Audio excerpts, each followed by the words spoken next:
Eu quero já começar a live no mapa, eu não vou ficar olhando muito gráfico agora não, até porque a gente tem alguns convidados que vão chegar logo mais, e depois com eles a gente olha gráfico do Bitcoin, a gente fala de... Enfim, fala sobre esses outros assuntos mais para frente. Eu quero falar sobre o mais importante, que é o que está no tema da live aqui agora, né? Até porque quando a gente fala de government shutdown, é algo tão grave que algumas pessoas não conseguem ainda entender a magnitude do que pode ser para o mercado um shutdown que perdure por mais de 35 dias, porque hoje, oficialmente, a gente já empatou com o maior de todos os tempos. Então, o shutdown do governo dos Estados Unidos ele vai ser o mais longo da história, já está confirmado isso, porque a paralisação do financiamento federal ela atingiu outro marco, tá? A gente chegou em 35 dias hoje, dia 4 de novembro de 2025, ao ponto que agora estamos empatados com o shutdown mais longo da história dos Estados Unidos. Vocês têm noção do que é isso, pessoal? Isso aqui significa dizer para a gente o seguinte, que não tem mais como esse shutdown ser inferior ao maior de todos, porque a gente já empatou. Hoje, nós fazemos 35 dias de shutdown. E não tem sinal de término para esse shutdown. Não tem sinal de conclusão para esse shutdown, nem nessa semana e nem na próxima. Então, com toda certeza, essa vai ser a maior paralisação do governo americano de todos os tempos, meus amigos. E, enquanto isso, milhares de servidores públicos continuam sem salário. O que está acontecendo agora? Saiu essa matéria aqui no The Epoch Times, que fala justamente sobre isso que a gente está falando para vocês. A paralisação do governo dos Estados Unidos, ela já iguala a mais longa da história. Mas o ponto que me chama a atenção, que eu quero destacar com vocês, é justamente esse aqui. Presta atenção nisso, pessoal. A longa duração da paralisação, ela também está forçando uma mudança e uma nova revolução provisória da CR, né? Apoiada pelos republicanos para financiar o governo dos Estados Unidos. A sua data de término, grava bem essa data, ela está prevista para 21 de novembro. Que dia é hoje? Hoje é dia 4 de novembro. Então ela está prevista para dia 21 de novembro. Só que não teve nenhuma resposta quanto a ela, então ela está prestes a ter uma revisão. Então ela está agora a menos de 3 semanas de distância, deixando os legisladores com pouco tempo para negociar sobre o financiamento de longo prazo que ela deveria viabilizar.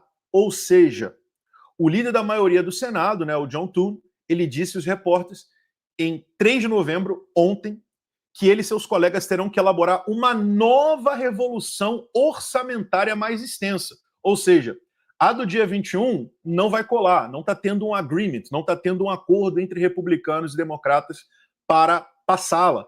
Então eles vão ter que desenvolver uma nova resolução orçamentária mais extensa para que entrem em acordos bipartidários para que ela seja aprovada e nós venhamos sair dessa paralisação do governo. Ou seja, tudo indica, pessoal, que esse shutdown ele vai superar o dia 21 de novembro. Ele já é igual ao maior de todos os tempos e a partir de amanhã ele já se torna o maior de todos os tempos da história dos Estados Unidos. E o que a gente entende com isso? Milhares de servidores públicos sem salário. Mas, Yuri, na prática, quem é que está sem receber, né? E qual que é o impacto disso para a economia global e para os mercados financeiros? Pessoal, durante um shutdown federal, os funcionários federais, eles são normalmente divididos em 3 categorias. E quais são essas categorias? A primeira são os funcionários executados, que são os accepted.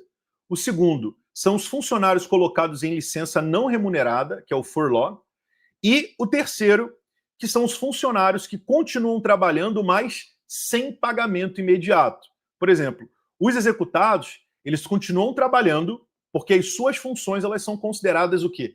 Essenciais. Por exemplo, o ICE, a política de imigração. Eles não vão paralisar, eles vão continuar trabalhando porque a sua ação para o governo americano ela é considerada essencial. Então o ICE não vai parar de deportar, não vai parar de mandar a gente embora, porque é um trabalho essencial.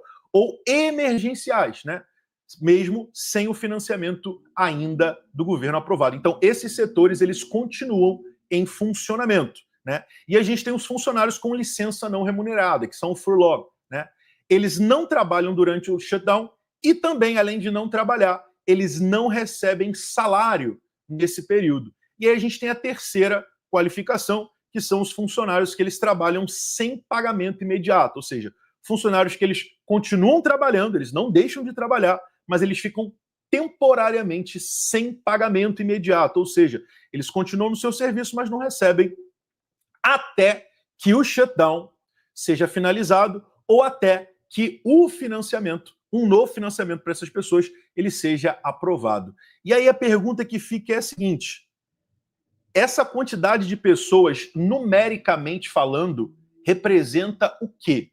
Só para vocês terem uma ideia, pessoal, aproximadamente, vamos falar de números, né?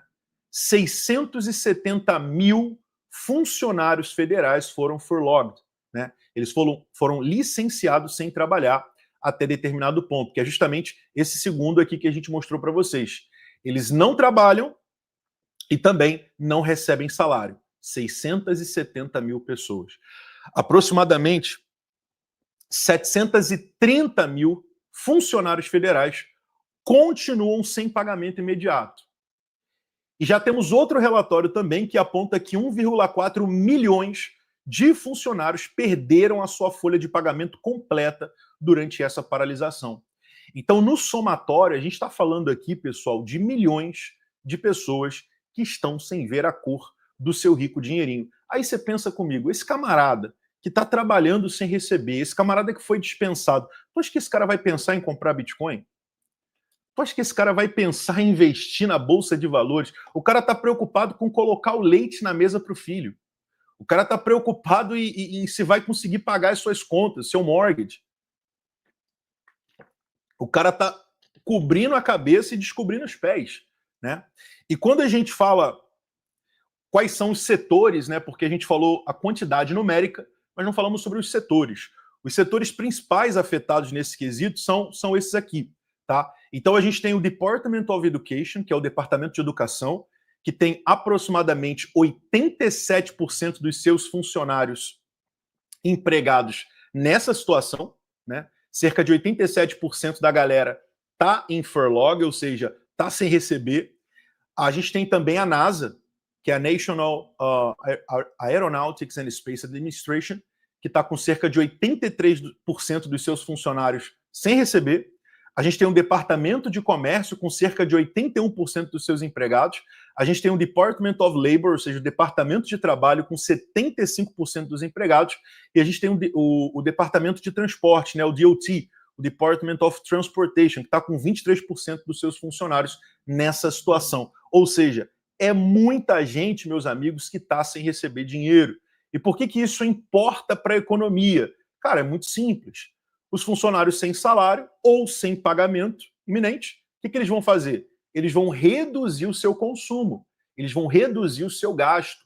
Então a gente tem aí milhões de pessoas que estão nessa situação, que estão sendo obrigadas a devolver carro financiado, porque não vai conseguir pagar o carro, finalizar mortgage, ou seja, é uma situação extremamente alarmante. Essas pessoas têm que reduzir o seu gasto, têm que reduzir o seu consumo, o que pode afetar diretamente na atividade econômica do país, meus amigos.